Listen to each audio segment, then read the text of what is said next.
बहुत से लोगों के मन में यह प्रश्न जरूर उठता होगा कि आखिर स्त्रियों को शमशान घाट पर जाने के लिए क्यों मना किया जाता है, इसके पीछे का कारण क्या है।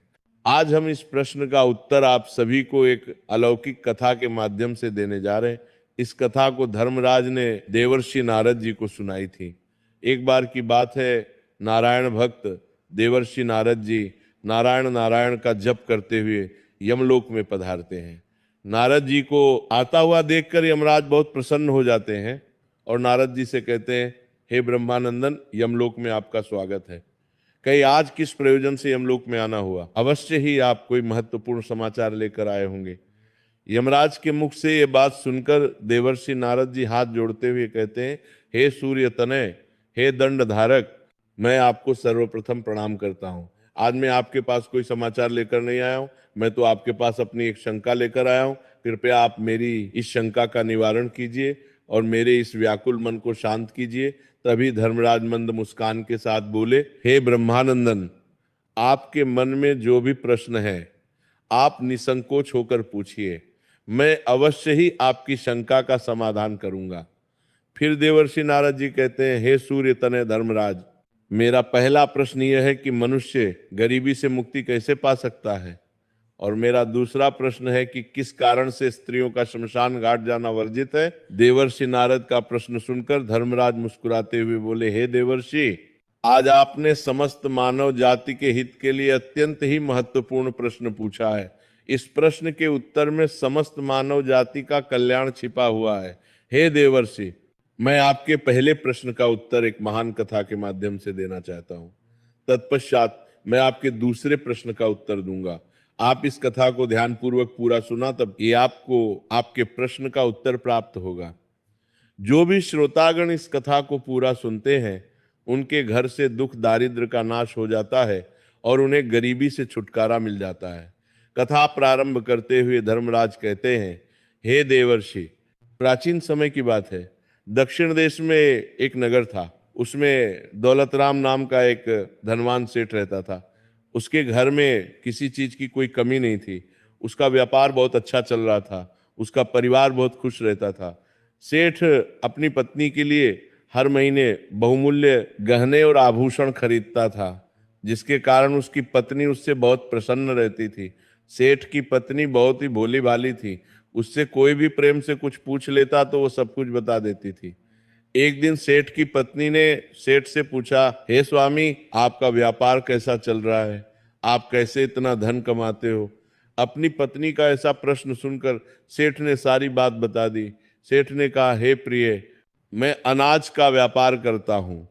मैं गांवों में जाकर छोटे छोटे किसानों से अनाज खरीदता हूँ और उसे महंगे दामों में शहर में बेच देता हूँ, जिसके कारण मुझे अधिक धन की प्राप्ति होती है। अपने पति की यह बात जानकर सेठानी बहुत प्रसन्न हुई। उसने सोचा, मेरे पति तो बहुत ही बुद्धिमान है। यह बात तो सारे नगर वालों को पता होनी चाहिए कि मेरे पति कितना बुद्धिमान है, जिसके कारण वह इतना ज्यादा धन कमाते हैं। किसी ने सच ही कहा है कि स्त्रियों को बात पचती नहीं है, वह किसी न किसी रूप में अपनी बात कह देती हैं। वही हाल सेठ की पत्नी का था। अब सेठ की पत्नी ने पूरे नगर में ये बात फैला दी कि कैसे उसके पति अपनी बुद्धि का प्रयोग करके इतना धन कमाते हैं। जब ये बात नगर के लोगों को पता चली तो वे सभी भी अनाज का व्यापार करने लगे। सेठ जो पहले कम दाम में अनाज खरीदता था, अब वही अनाज उसे महंगे दामों में खरीदना पड़ता था, क्योंकि अनाज खरीदना ये वालों की संख्या ज्यादा हो गई थी। अब सेठ को व्यापार में घाटा आने लगा। धीरे धीरे वो गरीब होता गया। सेठ का व्यापार डूबने लगा। ये देखकर वो बहुत चिंतित हो गया। उसे समझ में नहीं आ रहा था कि वो क्या करे। वो चुपचाप एकांत में बैठा हुआ था। तभी द्वार पर एक साधु महात्मा भिक्षा मांगने आते हैं। साधु महात्मा की आवाज सुनकर सेठ की पत्नी ने दरवाजा खोला और साधु महात्मा को प्रणाम किया। फिर साधु महात्मा ने सेठानी से कहा, हे पुत्री, क्या मुझे भोजन मिल सकता है? मैंने कई दिनों से भोजन नहीं किया है। तभी सेठ की पत्नी ने कहा, हे ब्राह्मण देवता, आप घर के अंदर पधारिए, आपका स्वागत है। उसने साधु महात्मा को बैठने के लिए आसन दिया। फिर वो बोली, हे ब्राह्मण देवता, आप प्रतीक्षा कीजिए, मैं आपके लिए भोजन बनाकर लाती हूँ। थोड़ी देर बाद वह साधु महात्मा के लिए तरह तरह के व्यंजन बनाकर लाई और साधु महात्मा को खाने के लिए दिया। साधु महात्मा ने भोजन किया, उसके बाद विश्राम करने लगे। तभी सेठ जी वहां पर आ गए और उन्होंने साधु महात्मा को प्रणाम किया और शांत भाव से उनके समीप बैठ गए। सेठ को इस प्रकार चिंतित देख साधु महात्मा ने कहा, हे पुत्र, क्या बात है? आप अशांत लग रहे हो, तुम्हारी चिंता का क्या कारण है? तभी सेठ ने कहा, हे ब्राह्मण देवता, मेरा व्यापार बंद होने वाला है, क्योंकि नगर में बहुत से लोगों ने अनाज का व्यापार शुरू कर दिया है, जिसके कारण हमें व्यापार में घाटा आ रहा है। इसलिए मैं इतना चिंतित हूं। सेठ की बात सुनकर सन्यासी महात्मा ने एक लंबी सांस ली और सेठ से पूछा, बेटा, क्या आपने किसी को बताया था कि आप किस प्रकार अपना धन अर्जित करते हैं, किस प्रकार आप अपनी जीविका चलाते हैं? तब सेठ ने कहा, हे ब्राह्मण देवता, ये बात मेरी पत्नी ने मुझसे पूछा था। तब मैंने उसे बताया था कि मैं अनाज का व्यापार करके धन अर्जित करता हूं। सेठ की बात सुनकर सन्यासी महात्मा पूरी बात समझ गए और सेठ से बोले, बेटा, आपने जीवन में बहुत बड़ी गलती कर दी है। आपको किसी से भी ये बात नहीं बतानी चाहिए थी, चाहे वो आपकी पत्नी ही क्यों ना हो। आगे सन्यासी महात्मा कहते हैं, हे पुत्र, आज मैं तुम्हें एक कहानी सुनाता हूं। इस कहानी के माध्यम से ये बताऊंगा कि चाहे कितने भी सगे संबंधी हो, उन्हें ये 3 बातें कभी नहीं बतानी चाहिए। यदि आप इन तीनों बातों का पालन करते हैं तो गरीबी आपके आसपास भी नहीं भटकेगी। कहानी सुनाते हुए सन्यासी महात्मा सेठ से कहते हैं, हे पुत्र, प्राचीन काल की बात है। एक नगर में एक गरीब आदमी रहता था। वो इतना गरीब था कि अपने परिवार के लिए ठीक से भोजन भी नहीं जुटा पाता था। कहते हैं ना कि गरीबी मनुष्य के लिए एक अभिशाप के समान होती है। बिना धन के परिवार चलाना बहुत मुश्किल काम होता है। फिर सन्यासी महात्मा सेठ से आगे कहते हैं, हे पुत्र, वह गरीब आदमी जैसे तैसे अपने परिवार का भरण पोषण कर रहा था। कभी उनको भोजन मिल जाता था तो कभी भूखे पेट ही सोना पड़ता था। एक दिन उस गरीब आदमी की पत्नी ने कहा, मम्मी, साइंस प्रोजेक्ट में सोलर सिस्टम का 3D मॉडल बनाना है, 3 दिन में गरीब आदमी की पत्नी ने कहा, हे स्वामी, कब तक हम इस गरीबी के दलदल में जिएंगे?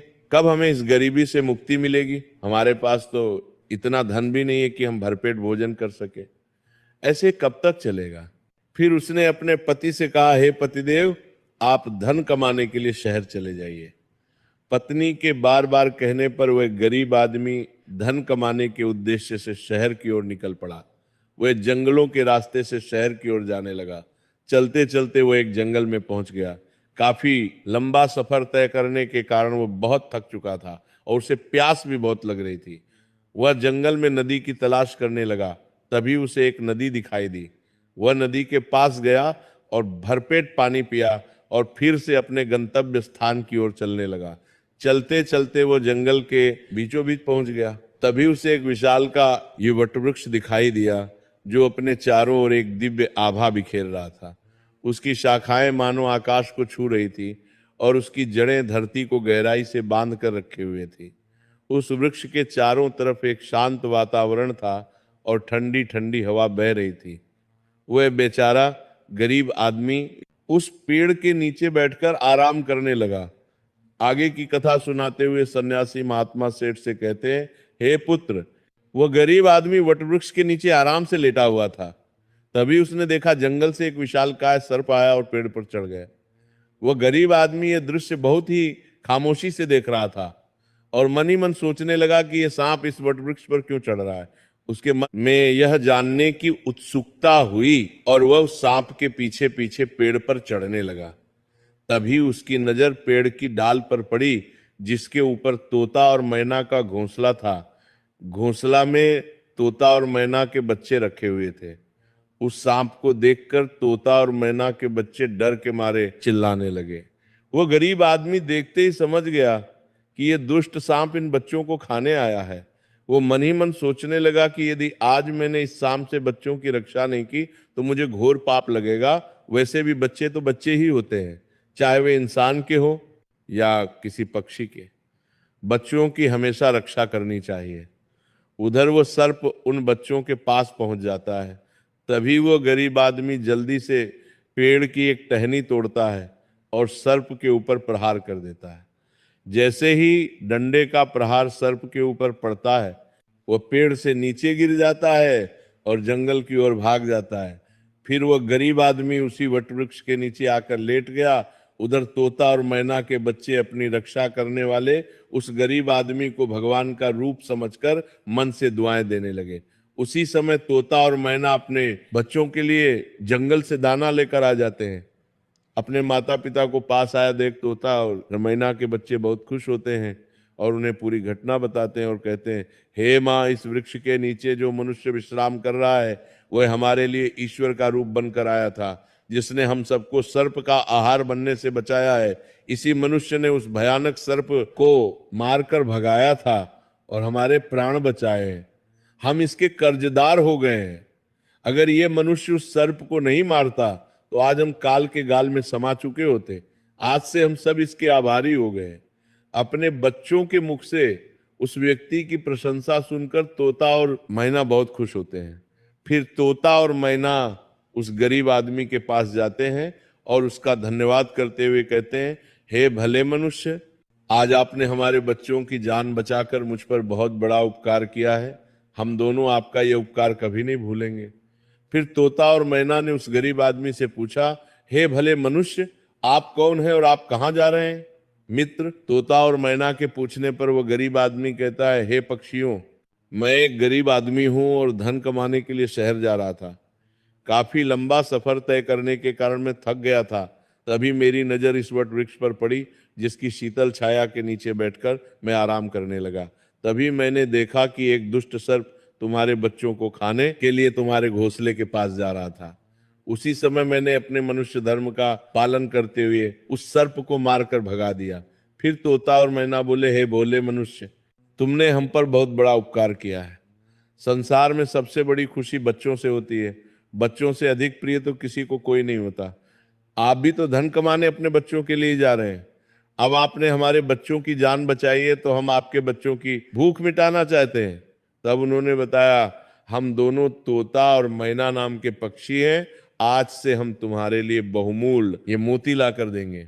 हमने सुना है कि ये मोती मनुष्यों के लिए बहुत मूल्यवान होते हैं। हम तुम्हें कुछ मोती देते हैं, तुम उन्हें बेचकर बाजार से अपने लिए कुछ खाने पीने का सामान ले आओ, लेकिन बदले में आज से तुम यहीं रहकर हमारे बच्चों की देखभाल करते रहना। हम तुम्हें प्रतिदिन कीमती मोती लाकर देते रहेंगे। तोता और मैना की बात सुनकर वह गरीब आदमी बहुत खुश हो गया और सोचने लगा, अगर हमें यहीं बैठे बैठे धन मिलेगा तो हमें इतनी दूर शहर जाने की क्या जरूरत।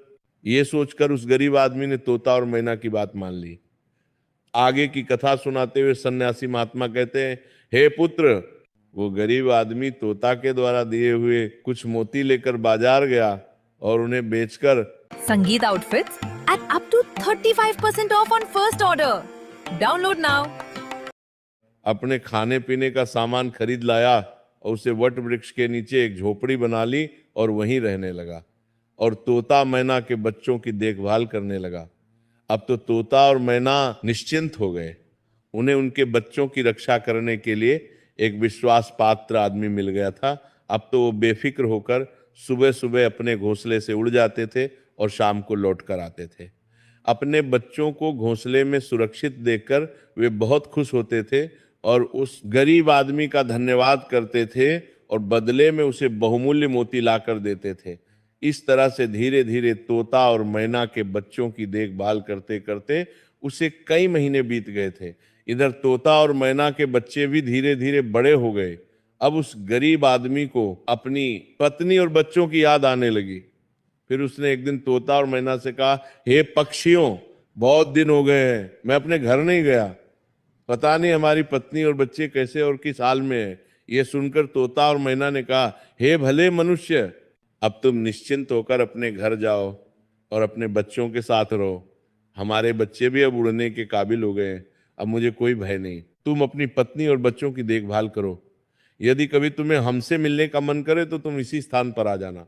इतना कहकर तोता और मैना उस गरीब आदमी को ढेर सारे मोती दे देते हैं। अब वो गरीब व्यक्ति उन मोतियों को अपने साथ लेकर अपने घर पहुंच जाता है। उसने वो मोती अपनी पत्नी को दिखाए। इतने सारे मोती एक साथ देखकर उसकी पत्नी बहुत प्रसन्न हुई। उसने पूछा, पतिदेव, तुम ये कीमती मोती कहाँ से लेकर आए हो?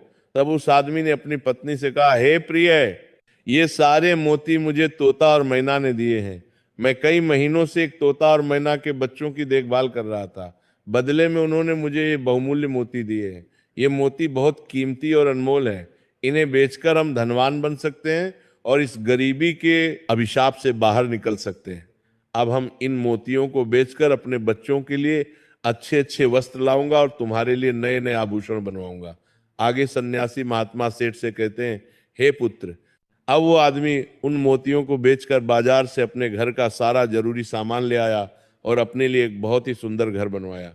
फिर वो अपनी पत्नी और बच्चों के साथ आराम की जिंदगी जीने लगा। एक दिन उस राज्य के राजा रुद्रदेव की तबीयत अचानक खराब हो गई और वो एक गंभीर रोग से ग्रसित हो गया।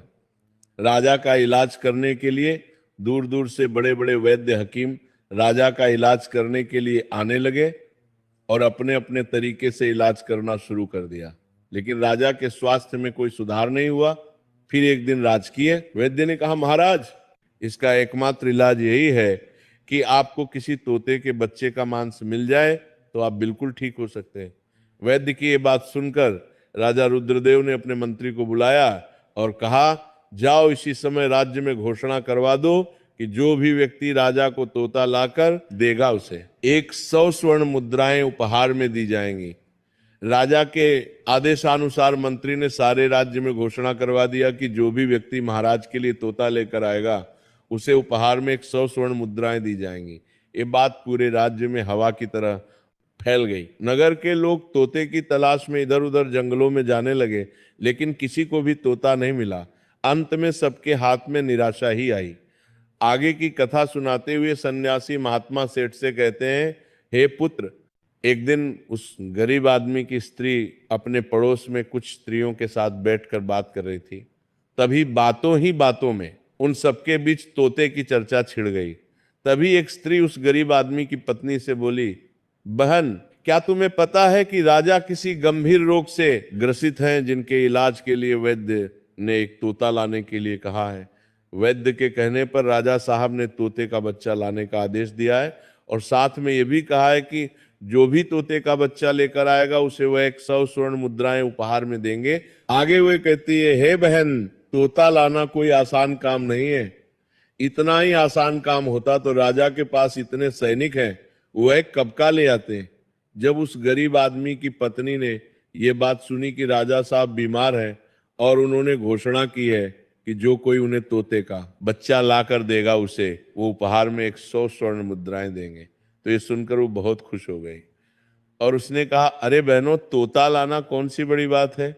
मेरे पति तो कई महीने तक तोता और मैना के बच्चों की देखभाल करके आए हैं, वह एक नहीं कई तोते ला सकते हैं। इतना कहने के बाद वो अपने घर चली गई। नगर की स्त्रियों ने जब उसकी ये बात सुनी तो उन्होंने अपने अपने पतियों से जाकर बताया। धीरे धीरे ये बात पूरे नगर में फैल गई। जब ये बात राजा रुद्रदेव को पता चली कि उनके राज्य में एक व्यक्ति है जो तोता और मैना के बच्चों की देखभाल करता था और वो उसके लिए तोता लेकर आ सकता है, तो राजा ने तुरंत अपने सैनिकों को आदेश दिया कि जाओ उस आदमी को पकड़कर मेरे सामने उपस्थित करो। राजा का आदेश पाकर राजा के सैनिक उस आदमी को पकड़कर राजा के सामने लाकर खड़ा कर देते हैं। राजा ने उससे क्रोधित होकर कहा, इतने दिनों तक तुमने मुझे तोता लाकर क्यों नहीं दिया? जाओ इसी क्षण तोता लेकर आओ। यदि तुम मेरे लिए तोता लेकर आओगे तो मैं तुम्हें उपहार दूंगा, परंतु तुमने छल करने की कोशिश की तो तुम्हें मृत्यु दंड की सजा मिलेगी। राजा की ये बात सुनकर वो आदमी घबरा गया और बोला, हे महाराज, आप मेरे प्राण ले लो पर मैं आपको तोता का बच्चा लाकर नहीं दे सकता। मैंने तो उनकी जान बचाई थी। एक रक्षक भक्षक कैसे बन सकता है? उसकी इस बात को सुनकर राजा रुद्रदेव उस पर क्रोधित होते हुए बोले, अगर तुमने हमारी बात नहीं मानी और तोता का बच्चा लाकर नहीं दिया तो हम तुम्हारी पत्नी और बच्चों को मरवा देंगे। आगे सन्यासी महात्मा सेठ से कहते हैं, हे पुत्र, मनुष्य सबसे ज्यादा कमजोर तब पड़ता है जब उसके बच्चों की सुरक्षा की बात आती है। ऐसे में वो कुछ भी करने को मजबूर हो जाता है। सर्दी, लाल गाजर और नेस्ले मिल्कमेड, बस यही तो है विंटर की असली मिठास। नेस्ले मिल्कमेड देता है रिच, क्रीमी और कैरमलाइज स्वाद। गाजर हलवा को और भी लजीज बना देता है।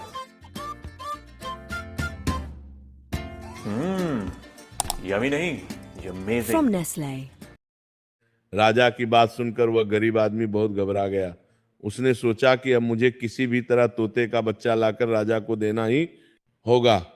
वो गुस्से में घर आया और अपनी पत्नी को डांटने लगा और बोला, तुमने ये क्या अनर्थ कर दिया? तुम्हें बिल्कुल भी समझ नहीं है हम क्या करते हैं और कहाँ जाते हैं।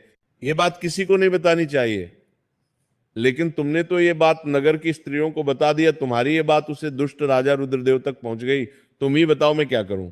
जिस तोता और मैना के बदौलत आज हमें खाने को भोजन, रहने को नया घर और पहनने को अच्छे वस्त्र मिले हैं, जिनके कारण हम गरीबी के दलदल से बाहर निकले हैं, मैं उनके साथ इतना बड़ा धोखा कैसे कर सकता हूं? तुमने ये बात उन महिलाओं को बताकर बहुत बड़ी भूल की है। फिर जब उसका गुस्सा शांत हुआ तो उसने अपनी पत्नी को समझाते हुए कहा, प्रिय, अपने घर की कुछ बातें दूसरों से कभी नहीं कहनी चाहिए। पहली बात, आपके घर में कितना धन है और आपकी कमाई का स्रोत क्या है, ये बातें दूसरों से कभी नहीं बतानी चाहिए। दूसरी बात, घर में आपसी प्रेम की बातें, पति पत्नी के प्रेम की बातें बाहर वालों के सामने नहीं करनी चाहिए। तीसरी बात, आपसी लड़ाई झगड़ा, मतभेद, मान अपमान की बातें कभी दूसरों के सामने नहीं करनी चाहिए, वरना लोग हमारी गुप्त बातें जानकर, हमारी कमजोरी को समझकर हमारा फायदा उठाते हैं। चौथी बात, अपनी कमजोरी दूसरों के सामने ना बताएं और अपनी उन्नति का राज किसी को ना बताएं। जिन बातों के कहने से आपके परिवार पर दुख आ सकता है। आगे सन्यासी महात्मा सेठ से कहते हैं, पुत्र, इन बातों के अतिरिक्त मनुष्य को उन बातों को अपनी स्त्री से नहीं बतानी चाहिए जिन बातों से घर की मान प्रतिष्ठा नष्ट होती हो, परिवार पर संकट आता हो, किसी की जान जाती हो, परिवार में फूट पड़ती हो या आपके रिश्ते खराब होते हो। क्योंकि कहते हैं कि स्त्रियों के पेट में इस तरह की बातें पचती नहीं है, वो बहुत जल्दी प्रसन्न होकर दूसरों के सामने सब बातें बोल देती हैं। आगे सन्यासी महात्मा कहते हैं, पुत्र, वह गरीब आदमी अपनी पत्नी से बोला, हे प्रिय, तुम्हारी ये एक गलती आज हमारे परिवार को मौत के मुंह में डाल रही है। यदि तुमने इस बात को छुपा लिया होता तो आज हम निर्भय होकर अपने घर में खुशहाल जीवन व्यतीत कर रहे होते। अब राजा की आज्ञा है तो तोता का बच्चा लाकर राजा को देना ही पड़ेगा। यदि मैंने उनके आदेश की अवहेलना की तो वो पूरे परिवार को मृत्यु दंड दे देंगे। इस पाप के लिए भगवान मुझे कभी माफ नहीं करेंगे।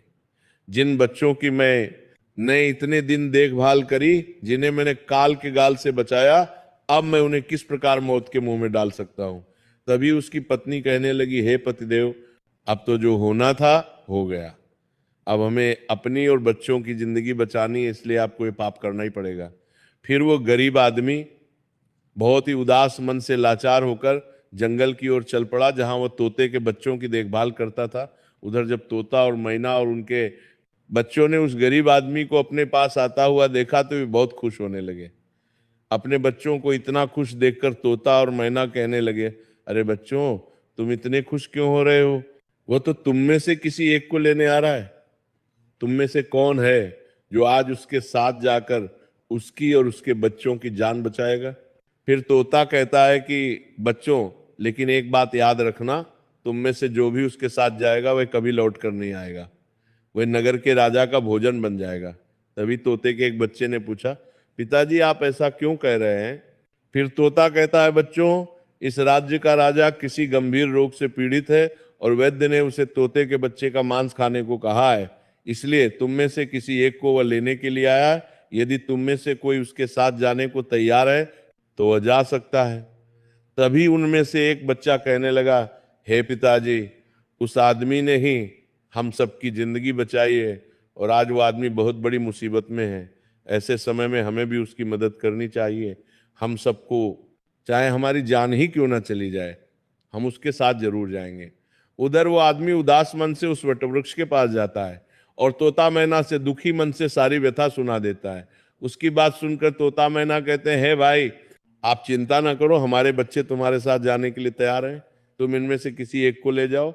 अब वो गरीब आदमी दुखी मन से एक तोते के बच्चे को लेकर लौट आता है और सीधा राजमहल में जाकर राजा को दे देता है। राजा उस तोते के बच्चे को एक पिंजरे में बंद करवा देता है और अपने नौकर से कहता है, जो इसे सुरक्षित स्थान पर रख दो, कल हम इसका मांस खाएंगे। राजा के कहे अनुसार नौकर उस तोते के बच्चे को सुरक्षित स्थान पर रख देता है। तभी अचानक से सन्यासी महात्मा चुप हो जाते हैं। फिर वह सेठ कहता है, हे मुनिवर, आप अचानक से चुप क्यों हो गए? आप आगे की कथा सुनाइए। ये कथा बहुत ही ज्ञान से परिपूर्ण है। सेठ के कहने पर सन्यासी महात्मा आगे की कथा सुनाते हुए सेठ से कहते हैं, हे पुत्र, राजा रुद्रदेव का एक पुत्र था जिसका नाम दक्ष था। वो बहुत ही दयालु था। वह जीव जंतुओं और पशु पक्षियों से बहुत प्रेम करता था। उसे ये नहीं पता था कि ये तोता उसके पिता के खाने के लिए लाया गया है। राजकुमार दक्ष अपने कुछ मित्रों के साथ उसी स्थान पर खेल रहा था जहां तोते का बच्चा पिंजरे में बंद करके रखा गया था। राजकुमार ने जब एक सुंदर तोते के बच्चे को पिंजरे में बंद देखा तो वह उसके साथ खेलने लगा। तभी राजकुमार का एक मित्र कहता है, हे मित्र, तुम इस तोते को बाहर निकालो। ये कितना सुंदर तोता है, इसे पिंजरे में किसने बंद कर दिया? ये बिल्कुल भी उचित नहीं है। हम इसे स्वतंत्र कर देते हैं। अपने मित्र की बातें सुनने के बाद राजकुमार दक्ष ने पिंजरा खोल दिया। पिंजरा खोलते ही तोते का बच्चा आकाश में उड़ गया। जब ये बात राजा रुद्रदेव को पता चली कि राजकुमार दक्ष ने तोते को स्वतंत्र कर दिया है और अब उसके प्राण बचाना बहुत ही मुश्किल है, ये सुनकर राजा को राजकुमार दक्ष पर बहुत गुस्सा आया। उन्होंने तुरंत राजकुमार को बुलाया और क्रोधित होकर कहा, अरे दुष्ट, तूने उस तोते के बच्चे को क्यों छोड़ दिया? तुझे पता भी है वो कितनी मुश्किल से मिला था। अपने पिता को क्रोधित देखकर राजकुमार बहुत घबरा गया और बोला, पिताजी, मुझे क्षमा कर दीजिए। मुझे नहीं पता था कि वो पिंजरे से बाहर आते ही उड़ जाएगा। मुझे तो उसके साथ खेलना था। अपने पुत्र की यह बात सुनकर राजा को और गुस्सा आ गया और उन्होंने उसे राज्य से बाहर निकाल दिया। राजा का आदेश पाकर सैनिक राजकुमार को नगर की सीमा से बाहर छोड़ देते हैं। उधर वह तोते का बच्चा उड़कर अपने माता पिता के पास पहुंचता है और उन्हें सारी बात बताता है कि राजा के बेटे ने उसे आजाद कर दिया है। तोता और मैना ने जब अपने बच्चे को देखा तो कहा, बेटा, राजकुमार ने तुम्हें तो आजाद कर दिया, लेकिन वो स्वयं संकट में फंस गया है। उसके दुष्ट पिता ने उसे राज्य से बाहर निकाल दिया है। अब उसके देखभाल की जिम्मेदारी तुम्हारे ऊपर है। तुम जाओ और उसकी मदद करो। अपने माता पिता के कहने पर तोते का बच्चा राजकुमार की मदद करने के लिए उसके पास पहुंच जाता है। राजकुमार उसे देखते ही पहचान लेता है, ये तो वही तोता है जिसे मैंने पिंजरे से आजाद किया था। राजकुमार कहता है, तुम्हारी वजह से मुझे मेरे पिता ने नगर से निकाल दिया है। अब तुम ही बताओ मैं क्या करूं, कहां जाऊं?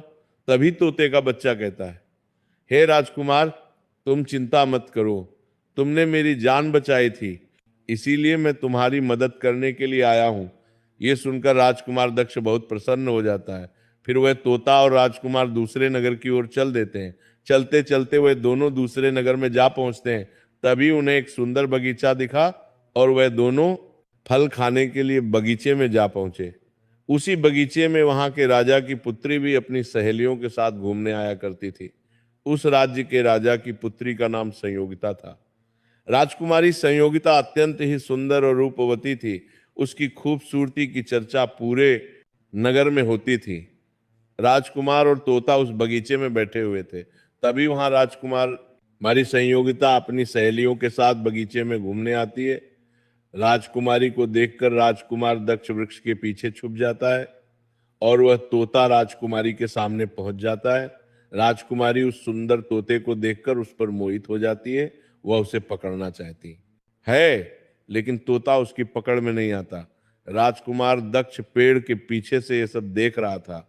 जब उसने राजकुमारी को देखा तो वह उस पर मोहित हो गया। कुछ समय बगीचे में टहलने के बाद राजकुमारी संयोगिता अपने महल में लौट जाती है। इधर राजकुमार पूरी तरह से राजकुमारी के ख्यालों में डूब गया। उसे कुछ भी अच्छा नहीं लग रहा था। उसने ये बात तोते से बताई तो तोते ने कहा, हे राजकुमार, आप चिंता मत करिए, मैं तुम्हें राजकुमारी से मिलवा दूंगा। फिर राजकुमार ने तोते से कहा, हे मित्र, तुम मुझे किसी भी तरह उस राजकुमारी से मिला दो, मैं उसके बिना अब एक पल भी नहीं रह पाऊंगा। फिर तोता बोला, हे राजकुमार, धैर्य रखिए, मैं अभी पता लगा कर आता हूं कि राजकुमारी कहाँ रहती है और तुम उससे कैसे मिल सकते हो।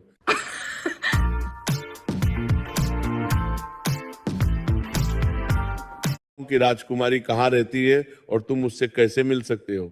इतना कहकर वह तोता महल की ओर उड़ जाता है। राजकुमारी के महल में चारों तरफ सैनिक तैनात थे, लेकिन तोता उड़ता हुआ ऊपर से जाता है और जाकर राजकुमारी के कक्ष के बाहर बैठ जाता है। तोता वहां से सब नजारा देखता है और सारी बात आकर राजकुमार को बताता है कि हे राजकुमार, महल में जाकर राजकुमारी से मिलना बहुत मुश्किल है, क्योंकि राजकुमारी के आसपास सैनिकों का बहुत ही कड़ा पहरा है। फिर वो तोता कहता है, हे राजकुमार, आप अपने हाथ का कड़ा मुझे दे दो, मैं तुम्हारा कड़ा आज राजकुमारी के पास पहुंचा दूंगा और उसकी चुनरी ले आऊंगा। तोते के कहने पर राजकुमार ने अपने हाथ का कड़ा तोते को दे दिया। तोता राजकुमार का कड़ा लेकर रात में राजकुमारी के पास रख आता है और राजकुमारी की चुनरी साथ ले जाता है। सुबह जब राजकुमारी संयोगिता जागती है तो देखती है कि उसकी चुनरी गायब है और उसके पास एक हाथ का कड़ा रखा हुआ है। राजकुमारी तुरंत समझ जाती है कि रात में कोई पुरुष उसके कक्ष में आया था। ये सब देखकर राजकुमारी बहुत व्याकुल हो जाती है और अपने सभी सैनिकों को सावधान कर देती है और कठोरता से अपने सैनिकों से पूछती है कि रात में उसके कक्ष में कौन आया था, लेकिन किसी के पास कोई जवाब नहीं होता। अब राजकुमारी के कक्ष की सुरक्षा और बढ़ा दी जाती है। दूसरे दिन रात होते ही वह तोता फिर से राजकुमारी के कक्ष में जाता है और राजकुमार द्वारा लिखी हुई चिट्ठी को राजकुमारी के पास रखाता है। अगले दिन जब राजकुमारी जागती है और चिट्ठी पढ़ती है तो उसमें लिखा होता है कि राजकुमारी, मैंने जब से तुम्हें देखा है मैं तुम पर मोहित हो गया हूं, मैं आपसे विवाह करना चाहता हूं। अगर तुम्हें मुझसे मिलना है तो तुम अपने बगीचे में आ जाना, मैं तुम्हें वहां मिल जाऊंगा। अगले दिन सुबह होते ही राजकुमारी अपनी सहेलियों को लेकर बगीचे में जाती है, लेकिन वहां उसे कोई भी नजर नहीं आता। वहां तो सिर्फ वही तोता घूम रहा होता है जिसे उसने उस दिन देखा था। तोता राजकुमारी से कहता है, हे राजकुमारी, तुम जिसे खोज रही हो मैं तुम्हें उससे मिला सकता हूं, लेकिन पहले तुम मुझे वचन दो कि तुम ये बात अपने पिता से नहीं बताओगी और उसे किसी भी तरह से नुकसान नहीं पहुंचाएगी। फिर राजकुमारी ने वचन दिया कि वह उसे कुछ भी नहीं करेगी। राजकुमारी ये जानना चाहती थी कि आखिर वह कौन है जो इतने सख्त पहरे के बावजूद भी उसके कक्ष में जा पहुंचा। राजकुमारी के कहने पर तोते ने राजकुमार को बुलाया। फिर राजकुमार वृक्ष के पीछे से बाहर आया। राजकुमार की सुंदरता देखकर राजकुमारी भी उस पर मोहित हो गई और एक दूसरे को देखने लगे। तभी राजकुमारी ने पूछा, तुम कौन हो और इतने कड़े पहरे के बाद भी तुम मेरे कक्ष तक कैसे पहुंच गए? राजकुमार बोला, है राजकुमारी, जब किसी से सच्चा प्रेम होता है तो कोई भी कार्य असंभव नहीं होता। जब से मैंने तुम्हें देखा है तब से मैं तुम्हें प्रेम करने लगा हूं और तुमसे विवाह करने की इच्छा रखता हूं। जब राजकुमारी ने पूछा कि तुम कौन हो और कहां से आए हो, तब राजकुमार ने अपनी पूरी कहानी उसे सुनाई। राजकुमार की कहानी सुनने के बाद राजकुमारी के मन में उसके लिए सहानुभूति हो गई। अब तो रोजाना राजकुमारी संयोगिता उस राजकुमार से मिलने उसे बगीचे में आया करती थी।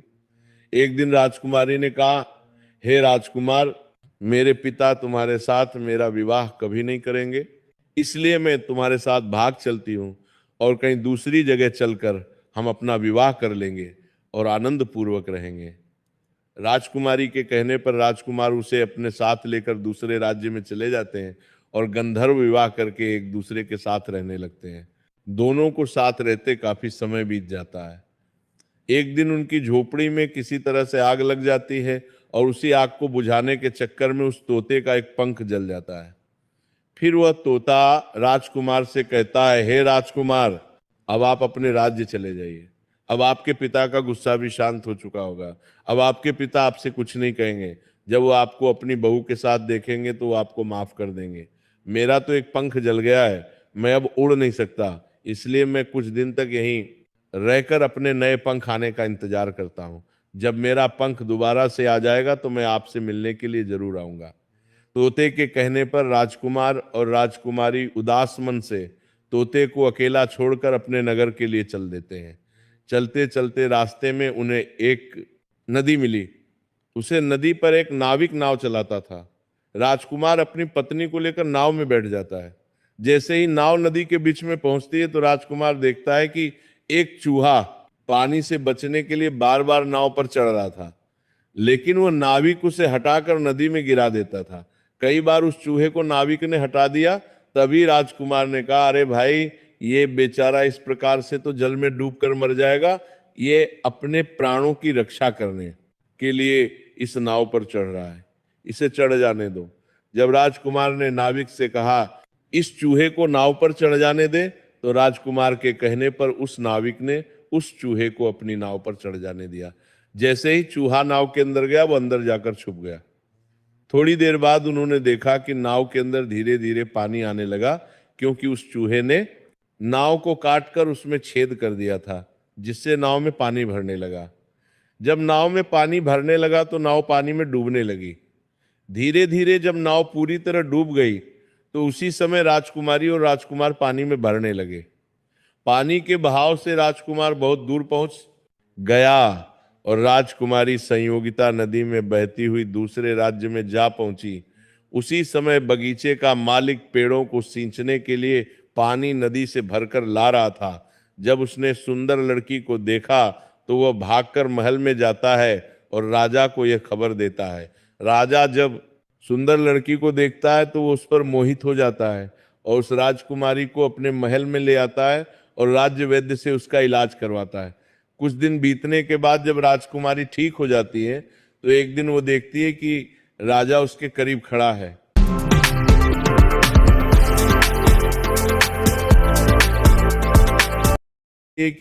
राजा उसके करीब खड़ा है। राजा पहले ही राजकुमारी संयोगिता के चेहरे को घूर कर देख रहा था, क्योंकि वो राजकुमारी के रूप पर मोहित हो चुका था और उससे विवाह करना चाहता था। उस राजा ने राजकुमारी से कहा, हे सुंदरी, तुम्हारा इस दुनिया में अब कोई नहीं है। अब तुम हमारी पत्नी बन जाओ, तुम हमारी रानी बन जाओ और हमारे महलों में बड़े आराम के साथ रहो। मित्रों, राजकुमारी संयोगिता सुंदर तो थी ही, साथ में बहुत ही बुद्धिमान भी थी।